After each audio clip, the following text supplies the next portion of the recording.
Thank you. Okay.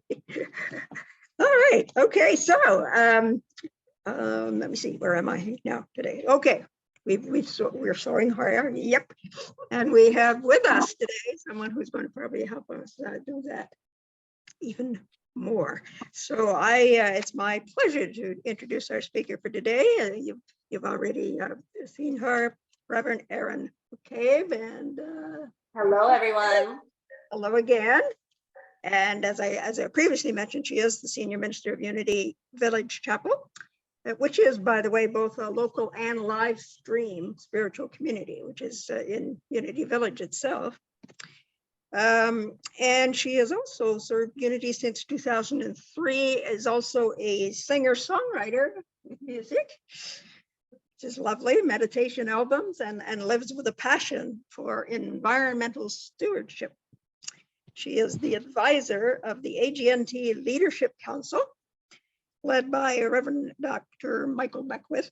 And she is also founder and director of Campaign of Consciousness, which is an annual virtual global get-together to use conscious intention and unified affirmation to inspire global transformation and spiritual social action. And let me tell you, this woman has done so much that it was hard getting through this with a horse. But anyway, yes, I'm just absolutely delighted to meet you, Reverend Erin, and looking forward to whatever you're having to tell us today. And so I will now turn it over to you.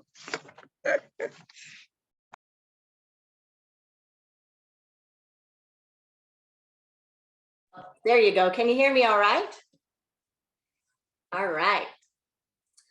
So thank you for having me here. And I am delighted to come together with you in consciousness and in spiritual celebration this morning.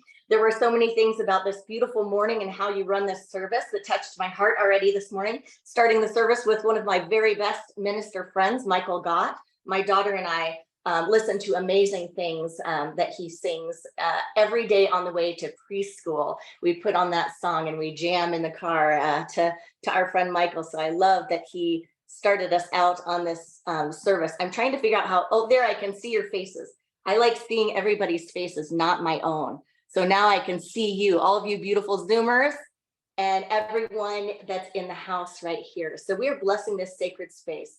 It is a gift to be able to join together in the ethers. And so to be able to bring people together in this way, wow, here we are. On this day, it was said earlier in this service, we dedicate ourselves to peace on earth.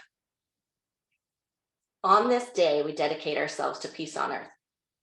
So how do we do that as a practical practice, as an application of truth principles? How, as truth students in New Thought and Unity, do we dedicate ourselves to peace on earth?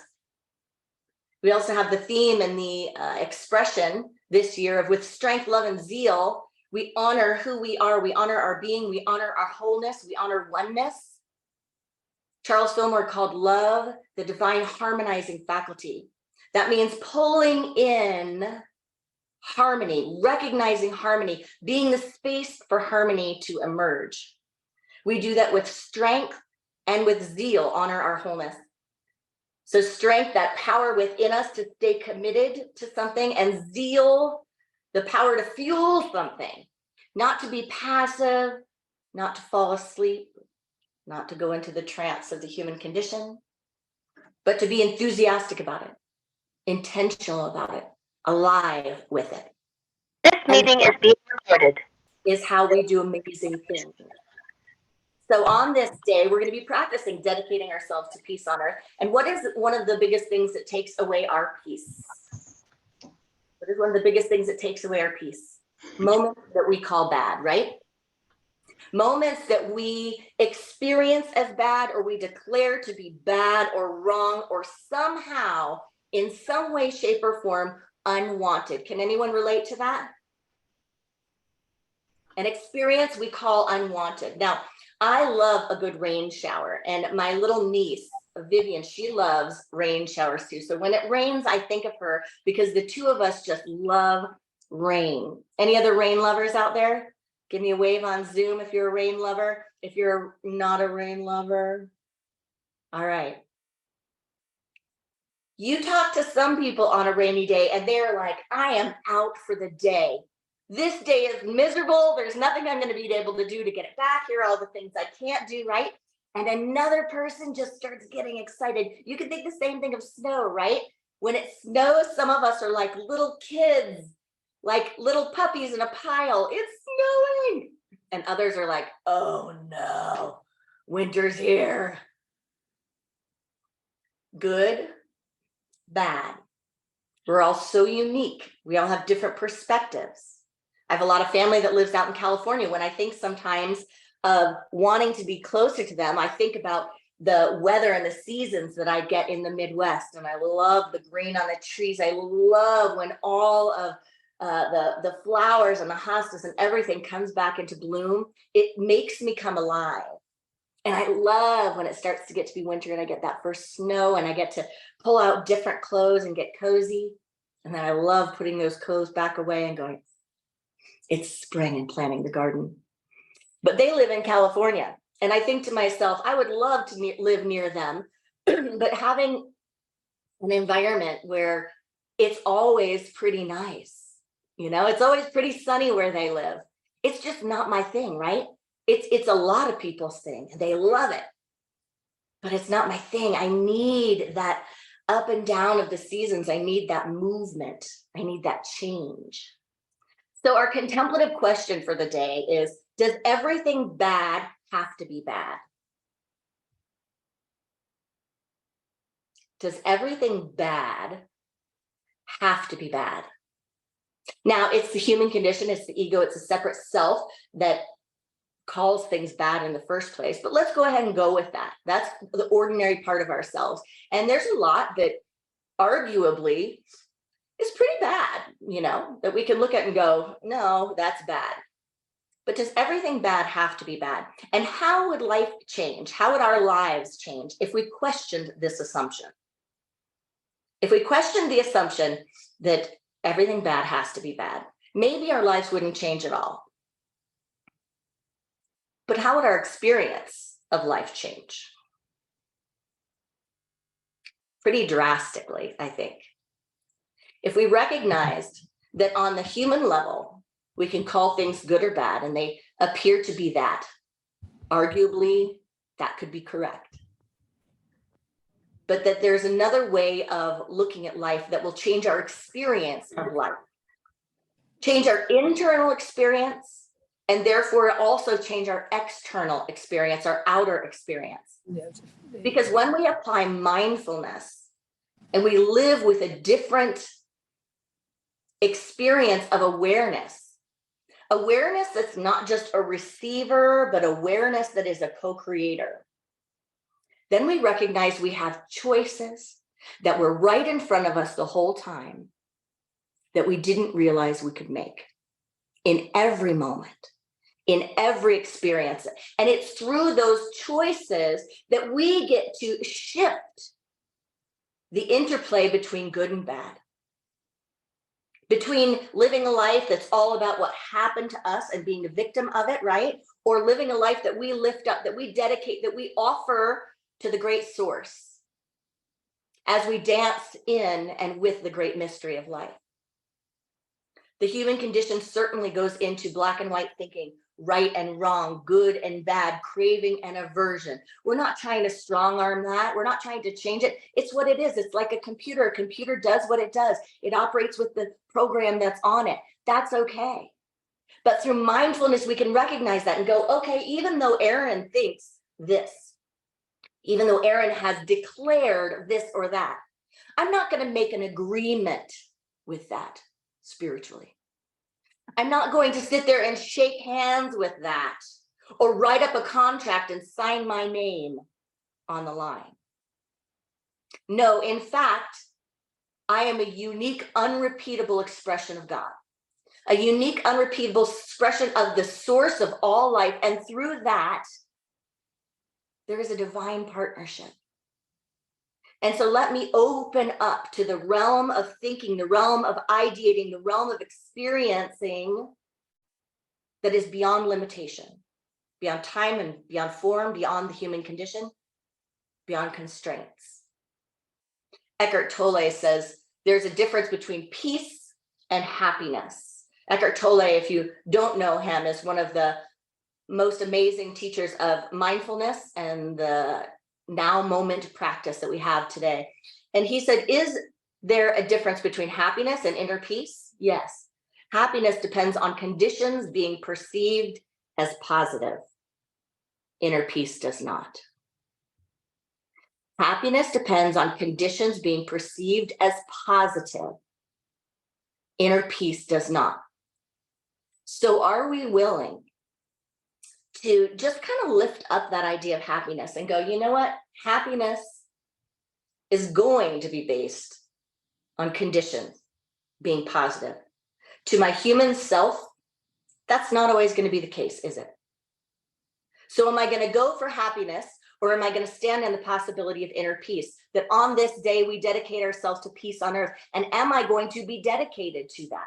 And how do I engage in a practical practice of being dedicated to that? Because he says that inner peace does not depend on conditions being perceived as positive. With inner peace, friends, we can move through anything. With inner peace, we can move mountains. And with inner peace, we can feel the movement of the Holy Spirit. In nature, there's a lot of gray, a lot less black and white. I have been an environmentalist and an animal advocate for a long time now. And I used to be very, very against hunting.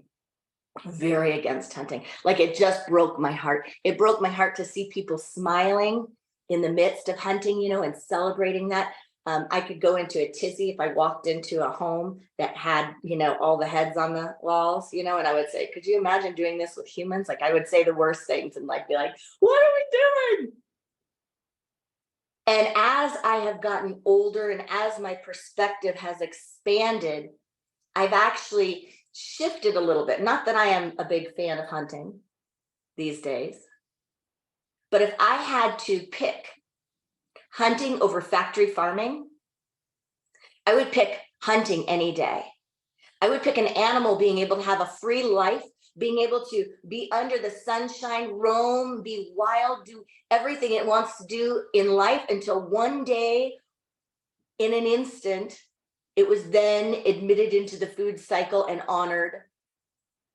I would do that far more easily if I had to consciously be the person that was in charge of deciding where our meat came from. I would do that so much more easily in my mind and my consciousness and my heart than a factory farm.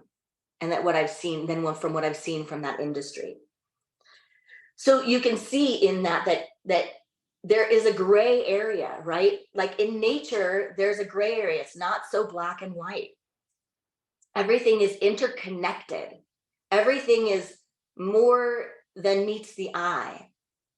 You know, when you have one animal, I have a little 4.5-year-old, and we have to watch the documentaries. I love having her see nature shows and stuff like that. But then, you know, a lot of the nature shows, what's going to happen in 2 seconds, you know, one animal is going to take another one out and it's going to be brutal. So I'm always watching for those spots. But that brutal is part of life, right? That's a suffering moment. It's a moment that we would call bad. But for one animal, they lift off out of their body. The animating faculty goes out of their body. And for another animal, it fuels their animative faculty on this planet. And they need that food, right? So nature exists more in a gray area. What we know is that in nature, everything is used for good. There's an ecosystem. There's a wholeness. We know that in childbirth, a lot of times there's pain, there's screaming, or there's intense pain, and there's mindfulness in managing that pain. There's intensity, but it's not bad. Without that, you might not be giving birth. We know that in nature, sometimes fire is needed to open a seed, right? In order for the seed to actually be able to open and grow, fire is needed. Animals are needed to feed other animals. Creatures are needed to feed creatures. Nothing is wasted in the environment, in nature. In a healthy environment, that is left to do its own, everything is utilized, right? And it is part of a whole. There is a wholeness to it. You can't separate. You could say that animal is that animal and this animal is this animal, but in truth, it's all part of a whole. So how do we apply that to what happens with us when we look at life and we say, no, that's bad, and we stand on that, and we make ourselves miserable, we take away happiness, we ship it off because we're looking at life through a lens of separation. What are our tools? What do we do when we have rain showers in our lives? Because they're going to happen. The rain's going to come. What we do with it is up to us. Richard Rohr, who is a modern contemplative of the Catholic faith, I believe he's a Franciscan. I grew up Catholic, and I love finding the leaders that are speaking our language. And this is what he says. In terms of soul work, we dare not get rid of the pain before we have learned what it has to teach us. In soul work, we dare not get rid of the pain before we have learned what it has to teach us. He goes on to talk about what we do with the pain, how we presence it, that in the human condition, a lot of people just turn away from it, right? A lot of people just go, I don't want to feel that. So they push it away. They move themselves away. Anything we can to have happiness, to have positive conditions that we crave. But if we could instead breathe into the spiritual value of peace, and really seek peace over all things, then we can walk through even these rainstorms, and we can do what Richard Rohr urges us to do, which is to be with the pain, to be with the difficulty, to be in the rain and to feel it and to see what it has to teach us. He also says we give answers too quickly, take away pain too easily, and too quickly stimulate. He says that puts us at a disadvantage because we're going to satisfy these needs of happiness, trading that for the real practice of developing inner peace, for developing a practice of mindfulness that will carry us through anything and everything. Because friends, we know that this practice in New Thought, our spiritual journey, our spiritual practice, isn't about changing and strong-arming God and life so much so that things that we can't interpret as negative don't happen. So those things never happen anymore in our lives. That is something that sometimes people, when they get into the practice, start thinking, if I do this enough, if I pray enough, if I meditate enough, if I do enough affirmations, I can avoid the human condition altogether. I can make sure that nothing undesirable happens. Good luck, friends. I don't think anyone's gotten in and off of this planet, onto it and off of it, without conditions that they didn't appreciate. But there are a lot of saints, sages, mystics, practitioners, regular people who have learned the art of developing inner peace.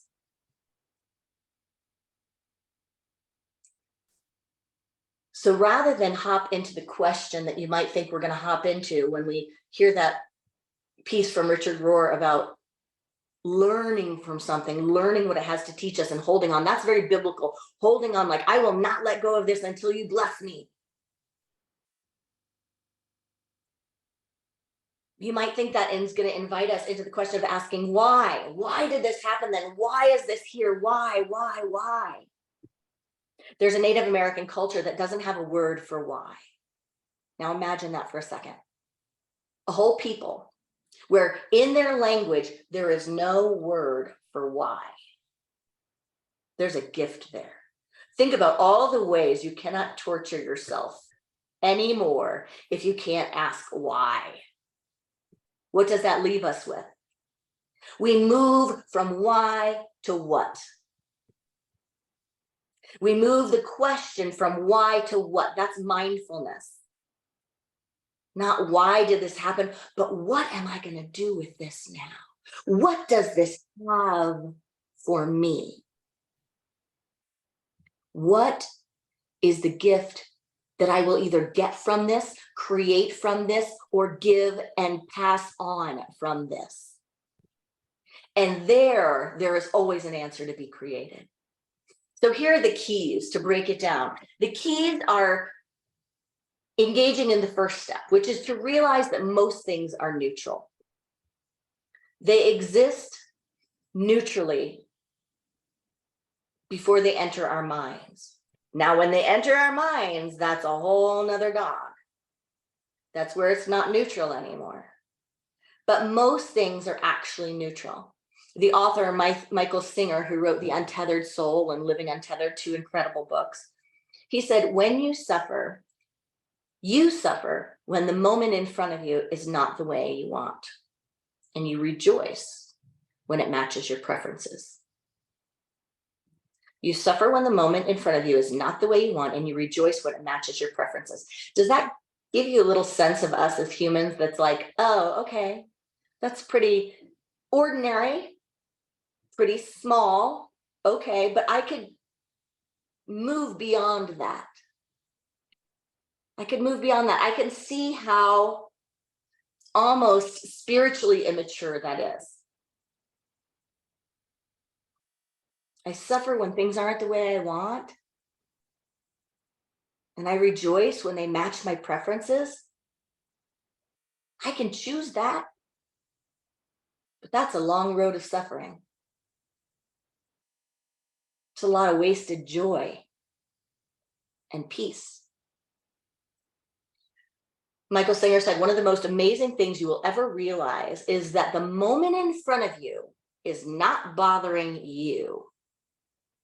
The moment in front of you is not bothering you. Try that on as an affirmation. The next time something bothers you, look at the moment in front of you saying, that moment is not bothering me.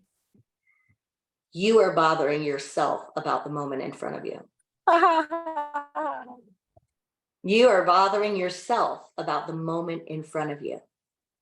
What does that do? That takes us from the back seat of the car, where the car's just been hijacked and we're going out wherever the driver wants to go. Some of you are in the trunk, right? Some of us are in the trunk. Some of us are in the back seat. But that takes us from the back seat of the car and moves us into the front seat, to the driver's seat, where we're partnered with spirit, with source in that front seat of that vehicle.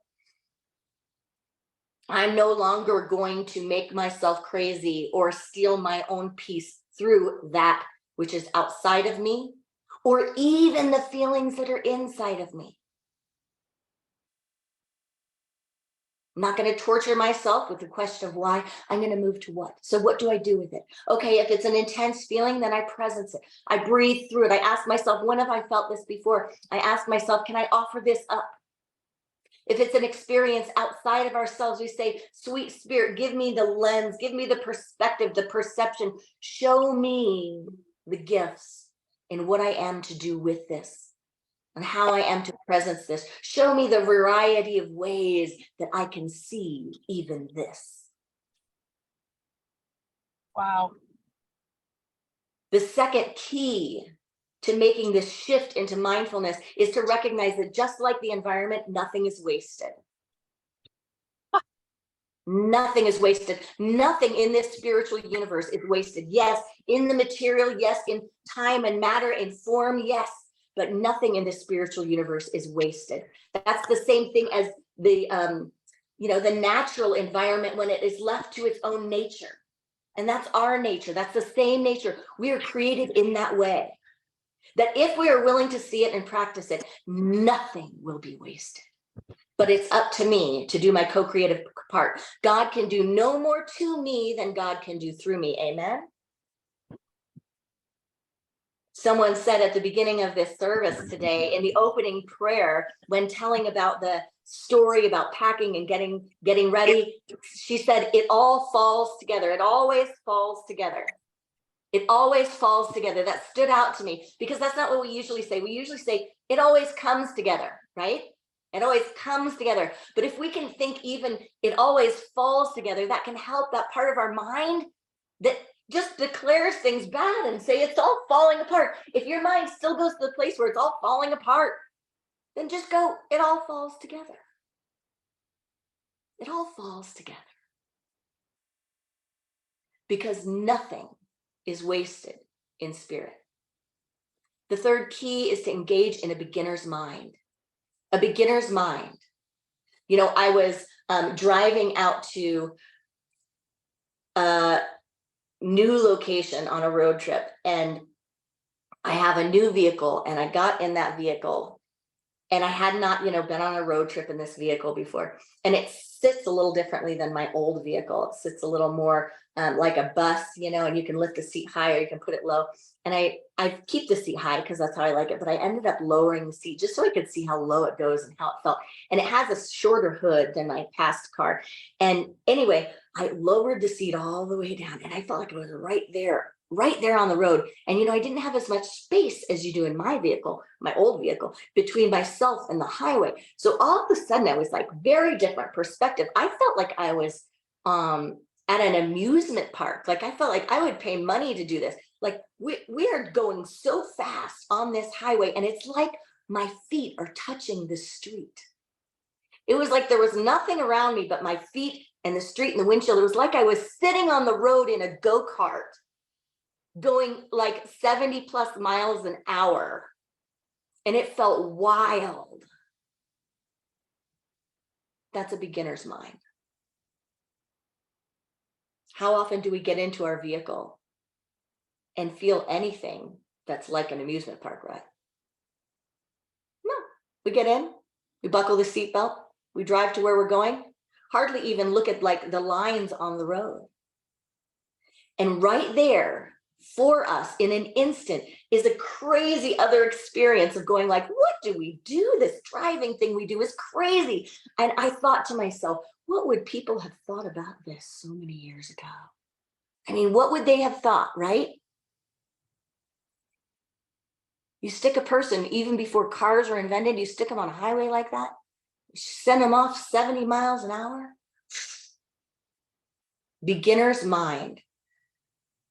Forget what we need to forget so that we can experience things anew, so we can experience with a fresh mind, without all of our preconceived notions, without all the ideas that we've always had. Life can shift in an instant, but we also can shift it in an instant. We don't have to wait for it to shift around us. This is the unity practice. This is what's different in the human condition of a unity practitioner. We don't force things. We don't make things happen. We don't show up in not authentic ways, but we truly know that there is always another way to see and experience something. So we go on the adventure finding it, declaring it, being curious about it. Michael Singer said, what is in front of you is a very holy thing, all of it. He said, every single moment in front of you took billions of years with everything happening exactly like it did to manifest as it is. There are no problems. There are just learning experiences. No matter what happens, you are becoming greater. Namaste. Friends, let's take this into a time of meditation, just inhaling and exhaling, breathing into right where we are. There is one power and one presence. Sweet Spirit in me, let there be a deeper experience of this truth so that I may trust in this moment and in each moment. I am connected with all life, that I am life itself, living in harmony with the creative force of this universe, known as God and needing no name at all. That the very faculties keeping the planets in space, in motion, the very energy growing the plants after a season of hibernation. is the animation and the vitality in my life. So I call it forth, I claim it, I name it. I revel in it. Allowing peace to be mine. Allowing peace to emerge within me. Peace that passes all understanding. Peace that can be present in the midst of suffering. Peace that cannot be taken away. And I breathe into this peace in the sacred silence.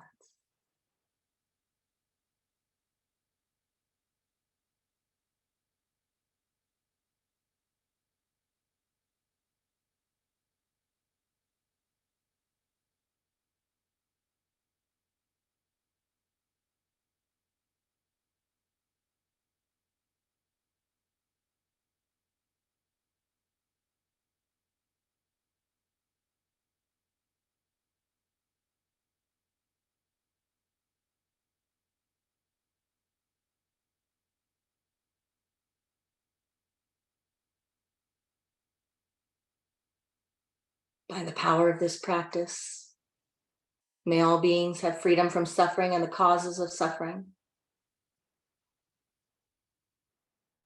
May all beings know God as love and themselves as emanations of this love. May all beings know that we are born blessed and here to be a blessing. Namaste.